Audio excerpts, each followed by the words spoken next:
South సినిమాలు చేస్తూనే national crush గా పేరు తెచ్చుకున్న రష్మిక మందన్న ఇప్పుడు పాన్ ఇండియా సినిమాలు చేస్తూ గ్లోబల్ రేంజ్ లో సత్తా చాటుతున్నారు.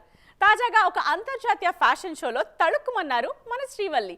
మన సినిమాలో నటిస్తూనే వరల్డ్ ఆడియన్స్ ను కూడా తన వైపు తిప్పుకుంటున్నారు ఈ బ్యూటీ. కన్నడ సినిమాలో జర్నీ స్టార్ట్ చేసి గ్లోబల్ రేంజ్ కు చేరారు రష్మిక మందన్న. కిరిక్ పార్టీతో వెండితెరకు పరిచయమైన ఈ బ్యూటీ తరువాత టాలీవుడ్ సినిమాలతో స్టార్ ఇమేజ్ అందుకున్నారు. అదే జోరులో బాలీవుడ్ లోనూ అదృష్టాన్ని పరీక్షించుకున్నారు. బాలీవుడ్ ఎంట్రీకి ముందే రష్మిక పేరు నార్త్ సర్కిల్స్ లో మారుమోగింది. నేషనల్ క్రష్ అన్న హ్యాష్ ట్యాగ్ తో ట్రెండ్ అయిన ఈ బ్యూటీ బాలీవుడ్ లో వరుస సినిమాలు చేశారు. పుష్ప సక్సెస్ తో పాన్ ఇండియా హీరోయిన్ గా ప్రూవ్ చేసుకున్నారు. రీసెంట్ గా యానిమల్ సక్సెస్ తో నార్త్ లోనూ స్టార్ లీగ్ లోకి ఎంట్రీ ఇచ్చారు. ప్రజెంట్ అంతర్జాతీయ వేదికల మీద కూడా సత్తా చాటుతున్నారు రష్మిక. తాజాగా ఇటలీలో జరిగిన ప్రెస్టీజియస్ మిలాన్ ఫ్యాషన్ వీక్ 2024లో ర్యాంప్ మీద అదరుకొట్టారు.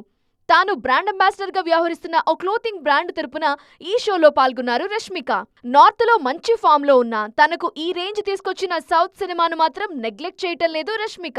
ప్రజెంట్ పుష్ప 2తో పాటు మరో 2 తెలుగు సినిమాల్లో నటిస్తున్నారు. బాలీవుడ్ లోనూ చావా అనే సినిమా చేస్తున్నారు ఈ బ్యూటీ.